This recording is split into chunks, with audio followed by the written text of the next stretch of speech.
والا ہے۔ آج تمہارے لیے سب پاکیزہ چیزیں حلال کر دی گئیں، اور اہل کتاب کا کھانا بھی تم کو حلال ہے اور تمہارا کھانا ان کو حلال ہے، اور پاک دامن مومن عورتیں اور پاک دامن اہل کتاب عورتیں بھی حلال ہیں،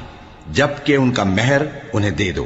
اور نکاح سے عفت قائم رکھنی مقصود ہو، نہ کہ کھلی بدکاری کرنی اور نہ چھپی دوستی کرنی۔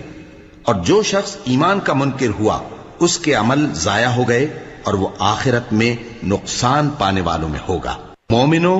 جب تم نماز پڑھنے کا قصد کیا کرو تو اپنے منہ اور کوہنیوں تک ہاتھ دھو لیا کرو، اور سر کا مسح کر لیا کرو، اور ٹخنوں تک پاؤں دھو لیا کرو،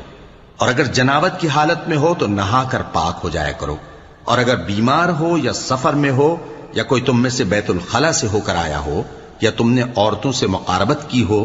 پھر تمہیں پانی نہ مل سکے تو پاک مٹی لو اور اس سے منہ اور ہاتھوں کا مسح